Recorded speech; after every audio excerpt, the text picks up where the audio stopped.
오늘 말씀은 요한계시록 4장 1절 말씀부터 몇 절 보겠습니다.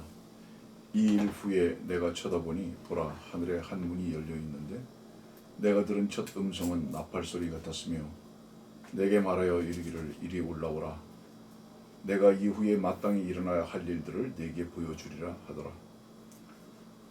또 내가 즉시 영안에 있게 되었는데 보라 하늘에 한 보좌가 놓여 있고 한 분이 그 보좌에 앉으셨는데 앉으신 분의 용모가 벽옥과 홍보석 같으며 그 보좌를 두른 무지개는 에메랄드 같이 보이더라. 또 그 보좌 주위에는 22 좌석이 있는데 내가 본 그 좌석들에는 흰 옷을 입은 22 장로가 앉아 있고 그들의 머리에는 금으로 만든 면류관을 썼더라. 그 보좌에서는 번개들과 천둥들과 음성들이 나오고 보좌 앞에는 7 등불이 불타고 있었으니 그것들은 하나님의 7 영이라.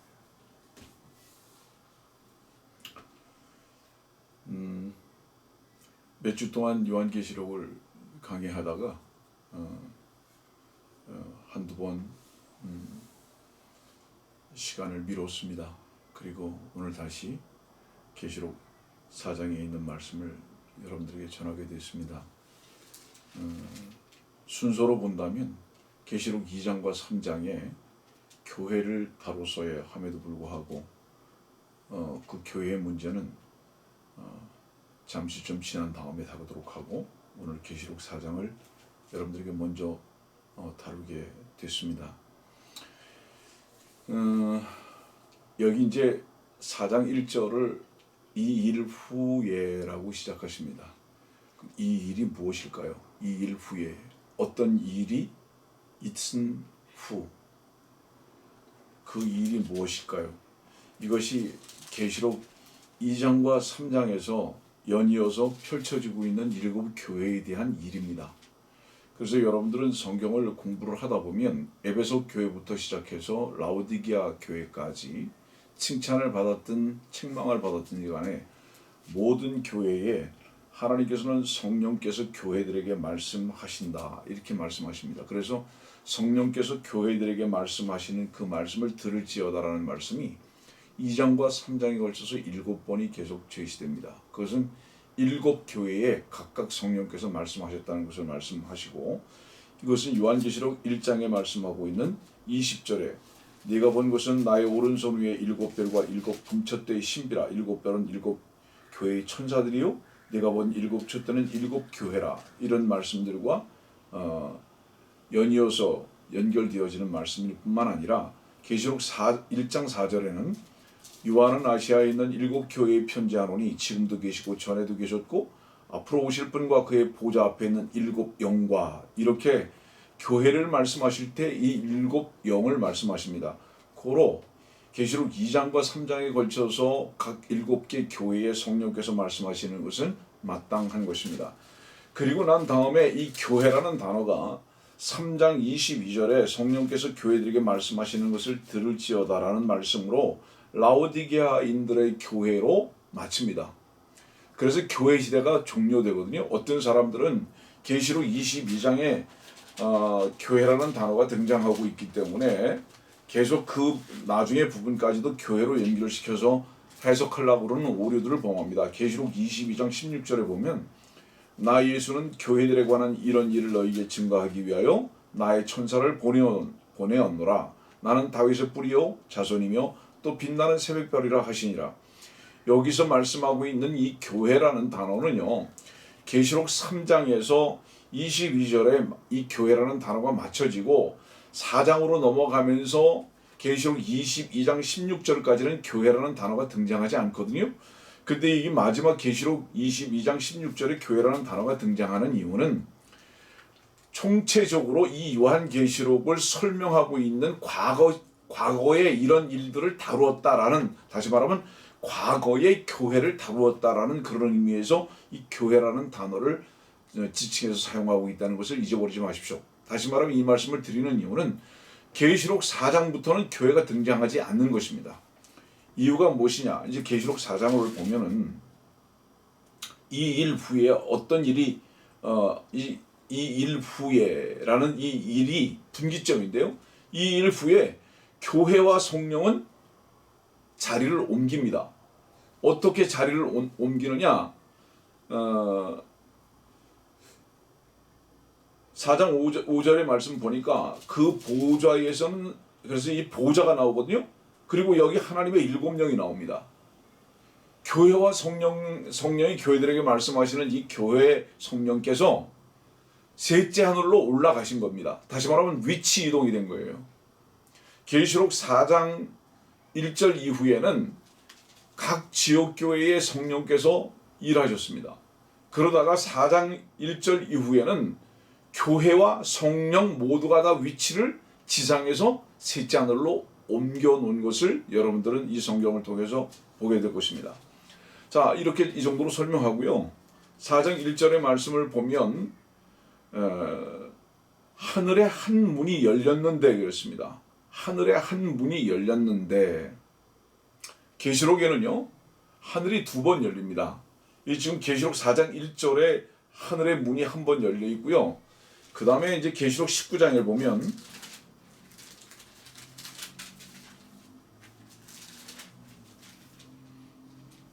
(11절입니다) 또 내가 하늘이 열린 것을 보니 흰 말이 보이더라.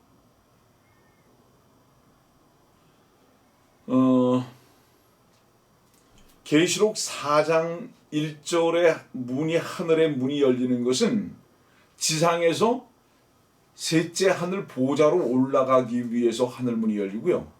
계시록 19장의 하늘 문이 열리는 것은 보좌에 계신 분이 지상으로 내려오시기 위해서 열립니다. 그러니까 다시 말하면 이 계시록에 지금 2번 하늘 문이 열리는데 4장 1절에 열리는 목적은 올라가기 위해서, 어떤 존재가 올라가기 위해서 4장 1절이 하늘문이 열립니다. 그러나 계시록 19장에는 어떤 분이 내려오고 있는 거예요. 내려오기 위해서. 근데 이 어떤 분이 누구냐? 13절의 말씀은 그 말씀을 잘 설명해 주고 있는데요. 피에 적신 옷을 입었는데 그의 이름은 하나님의 말씀이라고 불리더라. 또 하늘에 있는 군대들이 희고 정결한 세마포를 입고 흰말을 탄 그를 따르더라. 그리고 16절의 말씀 보니까 만왕의 왕 또 만주의 주라 하였더라.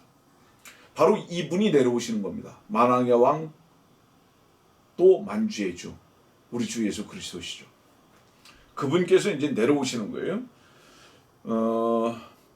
그래서 이 계시록 4장의 1절의 이후의 말씀은 사실은 오늘 여러분들께 설명드리고자 하는 것은 휴거입니다. 셋째 하늘로 교회가 이제 올라가는 거예요.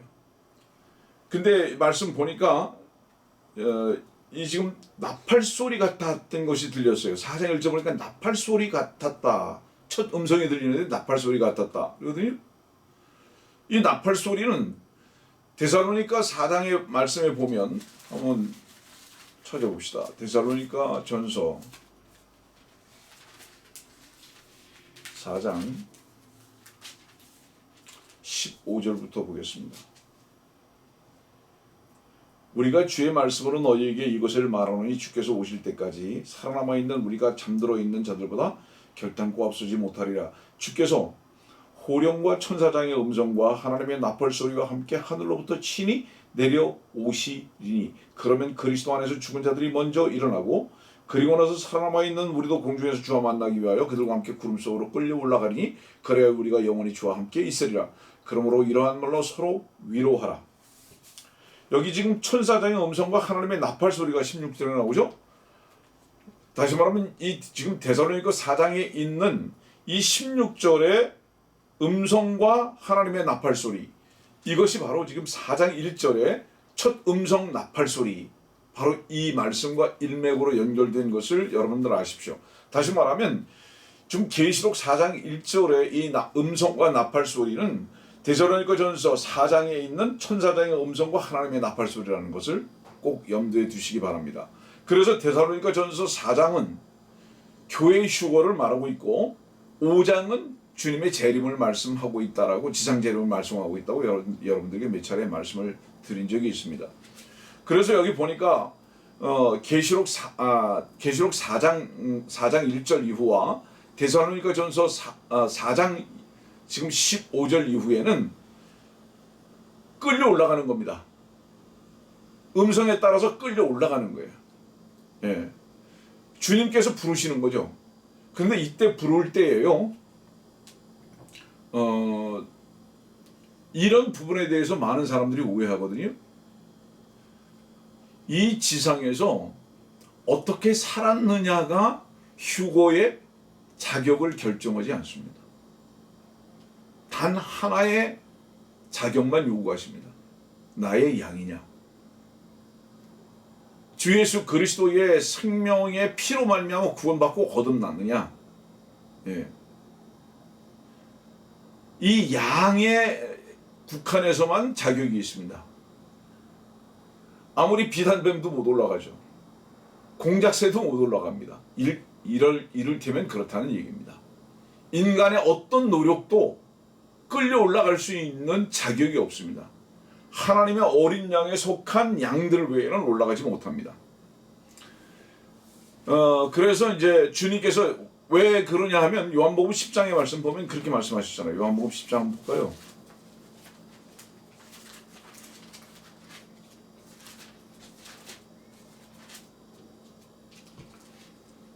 3절입니다.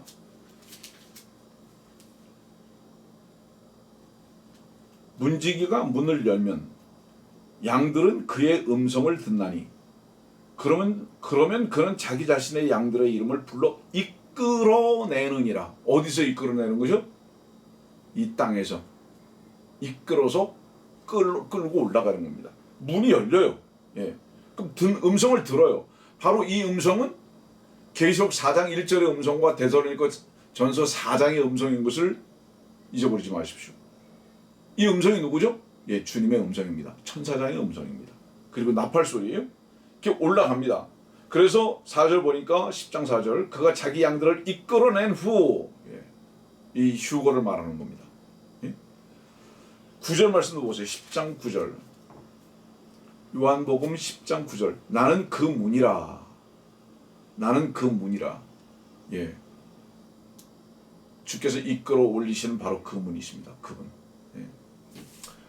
제가 잠깐 여러분들에게 말씀드린다면 여러분들은 지금 주님의 음성을 듣고 사시는 경험을 하십니까? 예. 너무 세상의 소리가 많이 들립니다. 여러분들 여담 같습니다만은 눈이 두 개지만요. 왜 사랑을 표시하면서 윙크를 하는지 아십니까? 혹시 여러분들? 윙크를 할 때 한 눈이 감기잖아요. 왠지 아십니까? 한 곳만을 보겠다는 고백입니다. 주님 한 분만을 보겠다는 이 사랑의 고백이 윙크입니다. 여러분들. 혹시 아셨어요? 우리가 귀가 둘이 있지만요. 한 곳만 집중하는 겁니다. 한 음성만 듣는 겁니다. 목자의 음성. 양은 목자의 음성을 놓치면요. 그 생명과 관계가 있습니다. 온 운명과 목자의 음성과 관계가 있습니다. 예. 그런데 문제는 뭡니까? 양들이 너무 연약해서 담 너머의 소리들을 너무 즐겨 듣는다는 것입니다.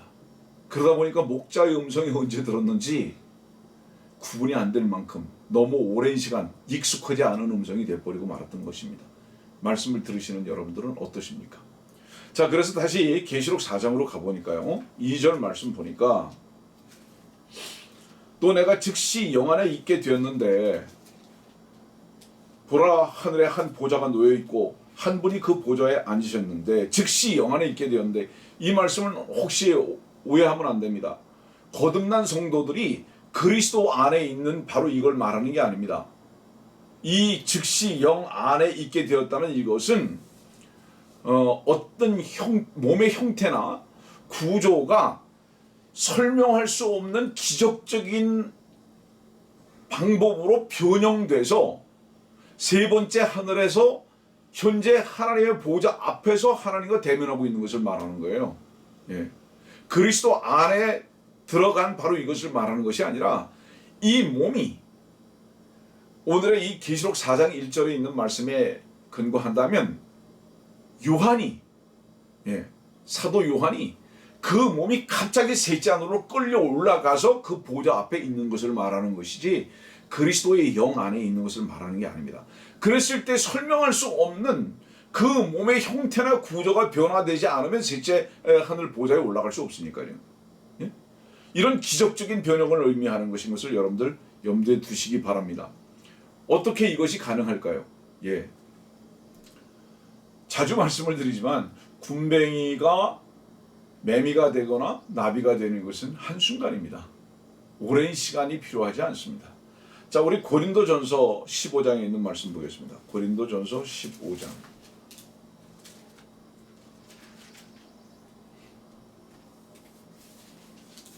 49절부터요. 제가 보겠습니다. 우리가 흙으로 만들어진 자의 형상을 입은 것 같이 하늘에 속한 분의 형상도 입으리라. 아멘. 예. 하나님의 말씀 외에는 소망도 없고 정말 기대할 것도 없음을 감사드립니다. 이 땅에 속한 것들이 끊어져 나갈수록 절망적인 소식 외에는 우리들에게 들려오지 않지만은 그럴수록 주님을 향해서 우리가 민감해지고 주님을 향해서 우리 실제적인 소망이 능력으로 역사하는 것을 이게 어떻게 설명할 수 있겠습니까? 그저 감사할 뿐이죠. 하늘에 속한 분의 형상도 입으리라. 미래에 그렇다는 거죠. 그러나 형제들아 이제 내가 이것을 말하노니 혈과 육은 하나님의 나라를 상속받을 수 없으며 썩을 것은 썩지 아니하는 것을 상속받을 수 없느니라. 이 몸 그대로는 안 되는 거예요. 보라 내가 너희에게 한 가지 신비를 말하노니 우리가 다 잠잘 것이 아니요 오히려 우리가 모두 변화될 것이니 마지막 나팔에 여기 지금 또 나팔이 나옵니다. 지금 데살로니가 전서 4장에 말씀하고 있는 바로 그 나팔, 계시록 4장에 지금 말씀하고 있었던 바로 그 나팔. 예. 나팔 소리가 나면 죽은 자들이 썩지 아니하는 몸으로 일으켜지며 우리도 변화되리라. 그리하여 이 썩을 몸이 반드시 썩지 아니할 몸을 입고 이 죽을 몸이 반드시 죽지 아니할 몸을 입으리라. 58절입니다. 그러므로 나의 사랑하는 형제들아 견고하라 흔들리지 말라. 항상 주의 일을 넘치게 하라. 이는 너희의 수고가 주 안에서 헛되지 아니한 줄을 너희가 알미니라. 헛되지 아니한 것을 아는 사람은 견고하게 되고 흔들리지 않게 되고 주의를 넘치게 합니다. 그런데 헛된 줄 알기 때문에 이것을 못하는 겁니다. 세상의 헛된 일과 주님의 참되신 일을 바꿔버리는 거죠. 흔들리는 사람, 견고하지 않은 사람, 주님의 일에 넘치게 무엇인가 주님 앞에 그 일을 하지 않는 사람들은 세상의 일만 참되고 하나님의 일은 헛되다고 여기기 때문에 그렇습니다. 만일에 여러분들이 몸이 변할 것을 진정으로 안다면 이 몸에 투자하지 않는다. 썩을 몸에 투자하지 않는다.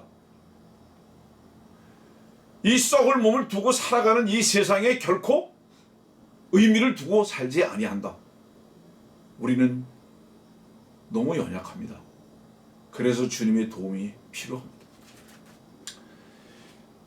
그래서 고린도전서 15장에는 우리 몸의 변형, 다시 말하면 휴거를 말씀하고 있는데요. 다시 계시록 4장으로 가면 1절 보니까 하늘에 한 문이 열려 있고, 그래서 이 하늘이 뭘까요? 그러면 성경에서는요, 첫째 하늘도 있고 셋째 하늘도 제시되는데 둘째 하늘은 단어 자체가 나타나지 않습니다. 그러면 첫째와 셋째가 등장한다는 것은 둘째 하늘이 분명히 있다는 것을 전제로 하는 거죠. 우리 고린도후서 말씀 보겠습니다. 고린도후서 12장 2절 3절입니다. 내가 14년 전에 그리스도 안에서 한 사람을 알았는데 그가 몸 안에 있었는지 나는 말할 수 없고 몸 밖에 있었는지 나는 말할 수 없지만 하나님께서는 아시느니라.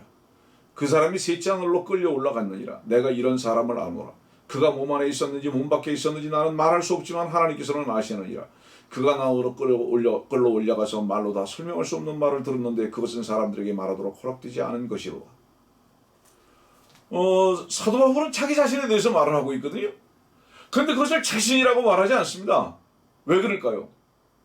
몸이 변형된 후에 지금 현재 이 땅에 사는 그 사람은 이 땅에 있었을 때를 자기 자신이라고 말할 수 없어요. 왜일까요? 이 땅에 살았을 때는 피를 가지고 살았기 때문입니다. 여러분들, 우리가 나라는 것을 주장하는 이유가 뭔지 아십니까? 나라는 이해타산에 살고 나라는 즐거움과 나라는 슬픔 때문에 울고 웃고 하는, 바로 이 나에게 집중하는 이유가 뭔지 아십니까? 기회에 있을 때마다 말씀드리지만 이 나라는 단어는 이사야서 14장과 로마서 7장에 가장 많이 나오는 단어로서 이 단어는 루시퍼가 썼던 단어입니다.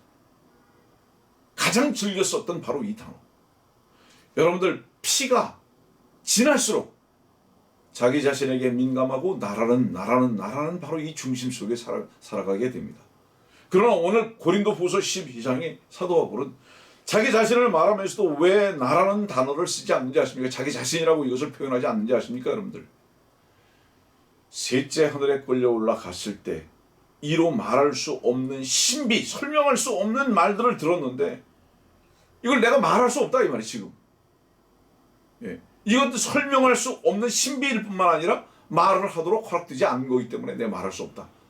그러면서 그거를 자신이라고 딱 말하지 않습니다.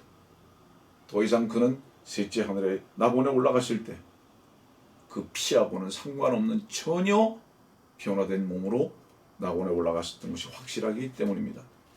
그래서 즉시 지금 계시록 4장 2절은 즉시 영 안에 있게 되었는데 이것은 변화되는 변형된 몸을 말하는 것이지 그리스도의 영 안에 있는 것이 아니라. 네. 그런데 이제 4장 1절에 이제 문제가 생겼습니다. 이 일 후에 내가 쳐다보니 보라 하늘에 한 문이 열려 있는데 그리고는 이리 올라오라. 자, 이것을 어떻게 교회의 휴거로 보는가? 이 질문이 너무 많은 거예요. 종종 목사님들을 만나는데도 이 부분에 대해서 질문을 하시는 분들이 꽤 많습니다. 또 이 계시록을 공부하고 강론을 한다고 하는 분들도 이 말씀에 대해서 제대로 된 설명을 해주질 않기 때문에 많은 분들이 오해를 하시게 됩니다. 그런데 저는 오늘도 이 말씀을 여러분들에게 전하면서 한 가지 참고적으로 여러분들에게 말씀드립니다. 계시록은 공부를 할수록 어렵지 않다. 정말로 계시록은 어려운 책이 아니다. 새삼스럽게 또 그렇게 말씀을 드릴 수 있습니다, 여러분들에게. 왜냐? 이 계시록은요, 미리 앞을 보고 쓴 역사서거든요. 하나님께서 미리 앞을 보고 기록하신 역사서입니다. 그래서 역사책을 공부하는 거기 때문에요, 감추어 놓으신 게 없으세요. 있는 그대로 드러내 놓으신 것입니다. 하기 때문에 역사책을 공부하는 것이 어려운 게 아니에요. 있는 그대로를 공부하면 되니까요. 여러분들 역사 어렵습니까? 아니에요. 역사는 사실을 기록한 것이기 때문에 어렵지 않아요. 다만 지금 현재적인 위치에서 볼 때 이런 일들이 일어날 것에 대해서 믿어지지가 않을 뿐입니다. 어떻게 몸이 변화될까? 어떻게 그리스도와 함께 이 땅에 내려와서 천년을 우리가 통치할 것인가? 세상 나라들이 어떻게 이렇게 한순간에 다 망할 것인가? 말로 표현할 수 없는 이 고통과 환란이 어떻게 올 것인가? 믿어지지 않을 뿐이지 사실은 이 말씀은 미리 기록한 역사서를 우리가 공부하는 것으로 생각할 때 초등학교 학생들의 지적 능력만 되더라도 제대로 공부만 하면 이 말씀의 공부가 어렵지 않다는 것을 다시 한번 여러분들에게 말씀드립니다. 그런데 왜 계시록이 이렇게 어렵게 되었느냐? 첫째는요, 아예 사역자들이 계시록은 어렵다라고 만들어버렸습니다. 그리고 이 말씀을 역사 속에서 보려고 그러지 아니하고 자꾸 어떤 영적으로 해석하려고 그러는 이상한 습관이 들다 보니까 말씀이 해결되지 않는 거예요. 이래서 어렵게 느껴진 것입니다. 그 정도로 하고요. 이게 어떻게 요한이 올라간 것이지 교회가 올라간 거예요. 여기 분명히 내가 쳐다보니 보라 하늘에 하늘 움직 내가 들은 척도 내가 이후에 마땅히 일어날 일을 내게 보여주리라.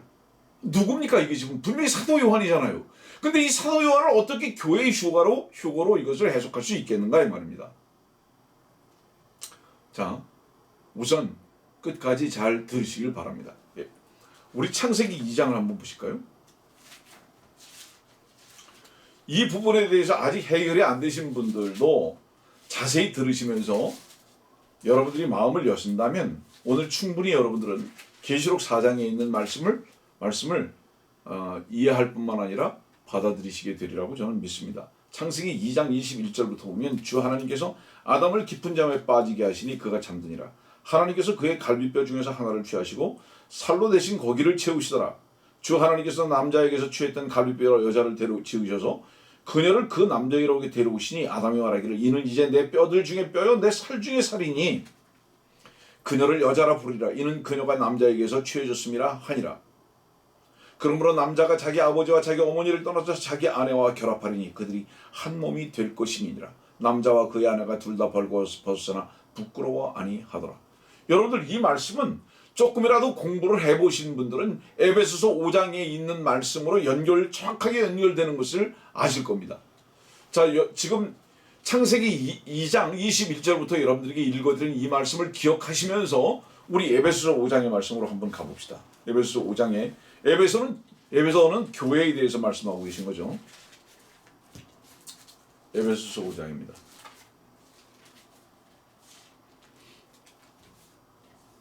23절입니다. 이는 남편이 아내의 머리됨이 그리스도께서 교회의 머리됨과 같음이라. 그는 몸의 구주시니라. 그 다음에 25절입니다. 남편들아 너희는 자기 아내를 사랑하되 그리스도께서 교회를 사랑하셔서 교회를 위하여 자신을 주신 것 같이 하라.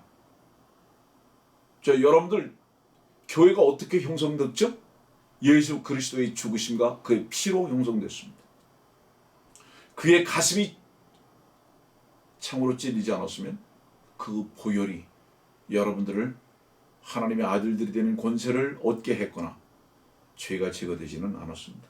30절 이는 우리가 그의 몸과 그의 살과 그의 뼈의 지체임이라. 32절입니다. 이것은 위대한 신비라. 그러나 나는 그리스도와 그 교회에 관하여 말하노라. 남편과 아내를 말하면서 사실은 이 모든 것은 무엇을 말하는 것인 줄 아느냐? 이건 신비인데 위대한 신비다. 그냥 평범한 신비가 아니다. 이건 진짜 위대한 신비다. 얼만큼 위대하냐? 벌레와 같은 우리를 위해서 주님께서 십자가에 달려 죽으시고 피 흘리시고 그 가슴에 갈비뼈가 상하는 그 상함의 찢김 가운데 그 몸을 통해서 교회가 형성됐다. 벌레인 우리를 위해서 사랑을 확증하셨다. 이건 위대하다. 그리스도와 그 교회에 관하여 말하노라. 그리고 왜 이건 신비인지 아십니까? 지금 주님은 셋째 하늘 보좌에 계시잖아요.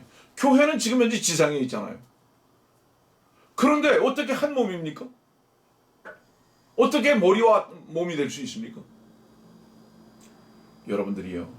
만일에 여러분들의 남편과 아내가 한국과 미국에 떨어져 있다 할지라도 내 아내, 내 남편인 것은 변함이 없는 것입니다. 그와 같이 지금 여러분들이 지상에 살고 있지만은 셋째 보좌에 계신 주님은 여러분들의 분명히 머리시고 남편이신 것을 말씀하십니다. 이 위대한 신비죠.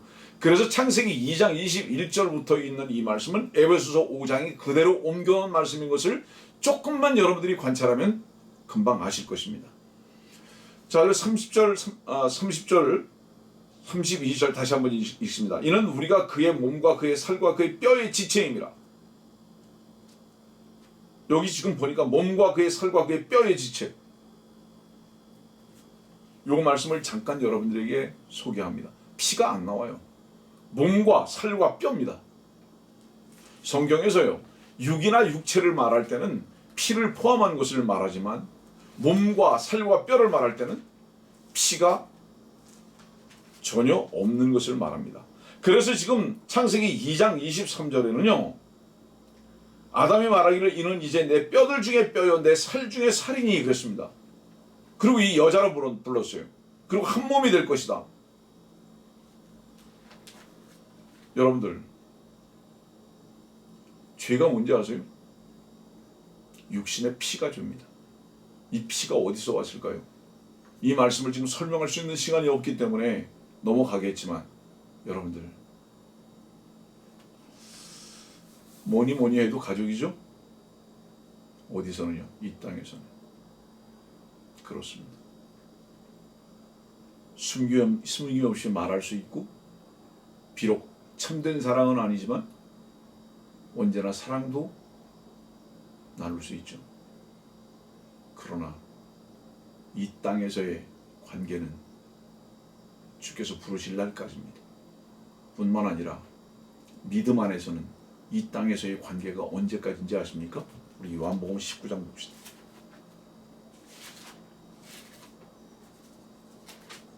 믿음 안에서는요, 요한복음 19장 25절입니다. 이제 예수의 십자가 곁에는 주의 모친과 이모 클로파의 아내 마리아와 막달라 마리아가 서 있더라. 그때 예수께서 자기 모친과 사랑하는 제자 곁에 서 있는 것을 보시고 자기 모친에게 말씀하시기를 여인이여 당신의 아들을 보소서 하시고 또 그 제자에게 말씀하시기를 네 어머니를 보라고 하시더라. 그 시로부터 그 제자가 그 여인을 자기 집으로 모시고 가니라. 주님의 십자가에서요, 이제 십자가에서는 마리아와 예수가 아들과 어머니의 관계가 끝나버리는 전장입니다. 그리고 누가 이 어머니를 모십니까? 사랑하는 제자 요한입니다. 사랑하는 제자 요한이 예수님의 어머니를 집으로 모시고 갑니다. 여러분들, 이 땅에서의 가족적 관점은 여러분들이 십자가에서 여러분들 자신을 부인할 때에 피가 무엇인지를 알게 되고 그 죄가 얼마나 깊은지도 여러분들은 알아가게 될 것입니다. 날마다 무엇을 부인하고 사십니까? 피의 요구를 부인하고 사는 것, 이것이 십자가의 요구입니다. 자, 다시 이제 우리 계시록 4장으로 갑니다. 여러분들 창세기 2장에서 보니까 첫 번째 아담이 그 아내 이브를 얻기 위해서 어떤 일이 있었죠? 칼비뼈를 취하게 했죠. 예수 그리스도께서 죄인으로 죽지 아니하셨으면 절대로 여러분들을 신부로나 교회로 얻으실 수 없었습니다. 여러분들이 성도가 되신 것은 거룩하신 아들이신 그분이 머리가 되셨기 때문에 여러분들도 거룩한 백성이 된 것입니다. 그분께서 피를 흘리셨기 때문에, 그래서 그 피의 공로라고 여러분들 말하지 않습니까? 예. 요한복음 21장 봅시다. 20절 말씀입니다. 그때 베드로가 돌아보니 예수께서 사랑하시던 제자가 따라오는 것을 보았는데 그는 또한 저녁 먹는 자리에서 주의 가슴에 기대어 주여 주를 배반할 자가 누구니까? 라고 묻던 자더라. 여러분들은 아실 겁니다. 요한복음이라고 명명은 했지만 이 요한복음에 침례인 요한의 이름은 나오지만 제자 요한의 이름은 한 번도 나타나지 않는 것을 보게 됩니다. 그죠? 그는 어떻게 표현됩니까? 주께서 사랑하시던 제자, 그의 가슴에 기대어 있던 자, 그의 이름이 막상 요한복음에 그의 이름이 기록되지 않았어요. 여러분들이 그리스도인입니까? 여러분들의 이름이 언제 바뀌었습니까? 여러분들이 성령으로 말미암아 기름 부음을 받았다면, 그리스도로 인해서 기름 부음을 받았다면 여러분들의 머리서부터 받았던 이 성령의 기름은 여러분들의 이름이 없어지게 한 것입니다. 이것이 그리스도께서 십자가에 달려 죽으실 때 함께 죽은 증거입니다. 그래서 우리는 다시 말하지만 요한과 같이 자기의 일기를 쓰는 자들이 아닙니다. 그리스도인들은 자, 오늘도 나는 주님과 동행했는가? 주의 길을 걸었는가? 돌아보면 나의 발자국은 하나도 없는 겁니다. 그러나 오늘도 여전히 나의 발자국만 있고 주님의 발자국은 보이지 않는다면 이것은 우리가 우리의 이름으로 산 오늘의 결과 아니겠습니까? 여러분들 어떠십니까? 요한, 그 이름의 뜻이 뭐죠? 사랑하는 자. 아닙니다. 또 다른 뜻이 있어요. 멍청이. 그리스도인은 이 땅에서 어리석은 자로서 살아갈 수 있는 것이 그리스도인입니다. 여러분들, 우리를 슬프게 하는 것들은 우리의 계산과 우리의 자존심으로 인해서 괴로워하고 다투고 악유하지만은 이것이 사실은 우리를 슬프게 하는 것 아닙니까, 여러분들? 무엇을 얻고 상실하고의 문제가 아니라 왜 우리는 이렇게 우리의 이름 때문에 사는가? 이것이 참으로 우리를 슬프게 하지 않습니까, 여러분들? 요한복음 13장의 말씀 보겠습니다. 요한복음 13장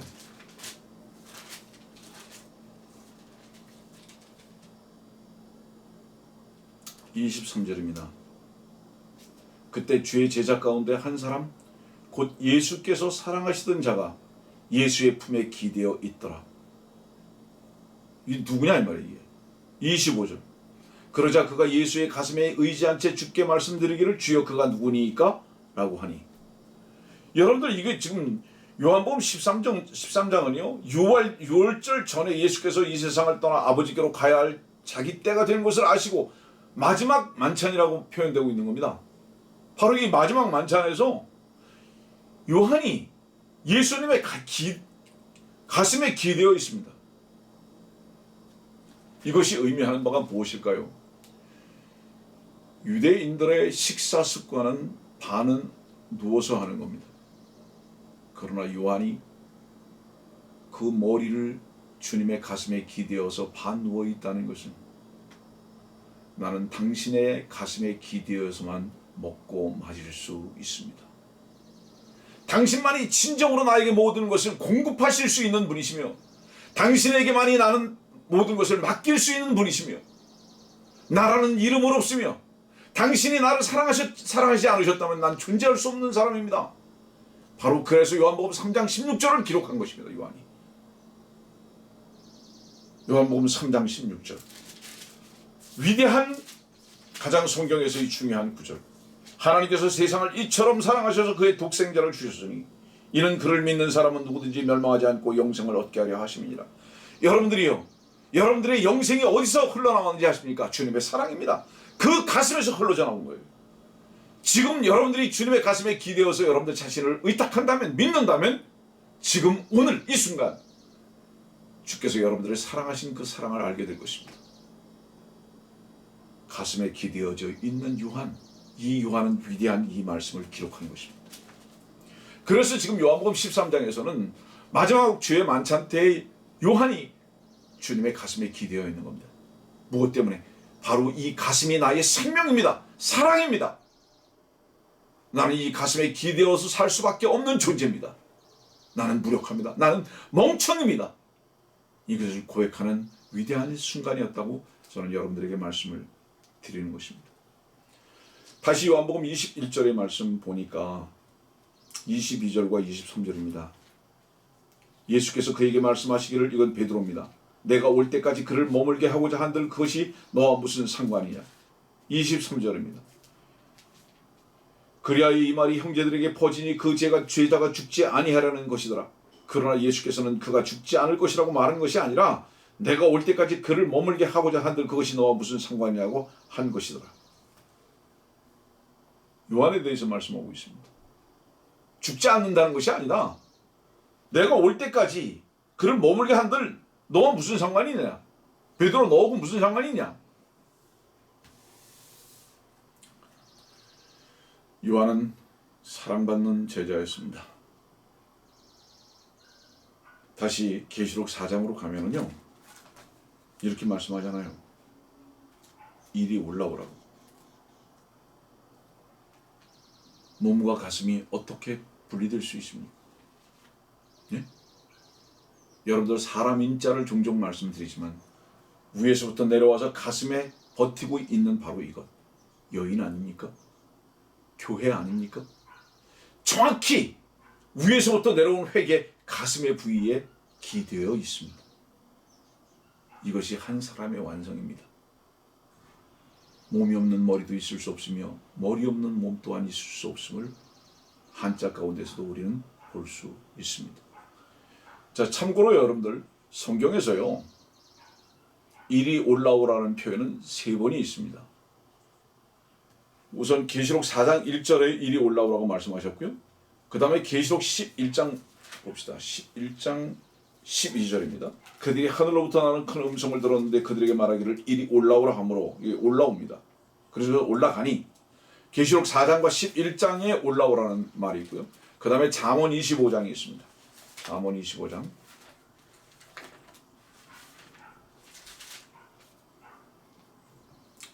7절입니다. 이는 내가 이리 올라오라는 말을 듣는 것이, 여기 또 한번 이리 올라오라는 말씀을 기록하고 계십니다.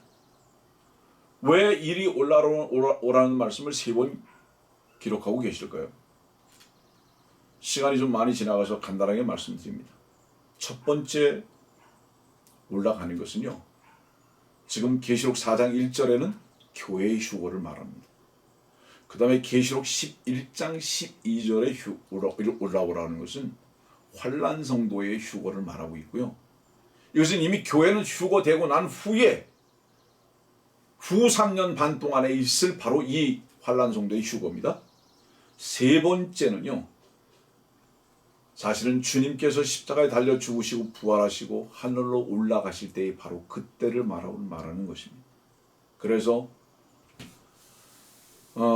주님의 부활하셨을 때와 그 다음에 교회의 휴거 때와 재림할 때에 주님께서 재림할 때까지 끝까지 지킨 환난 성도의 휴거를 성경에서는 3번을 다루고 있다.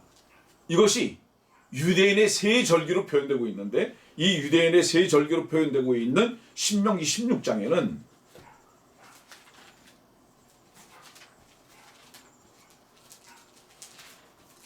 신명기 16장입니다. 16절이요.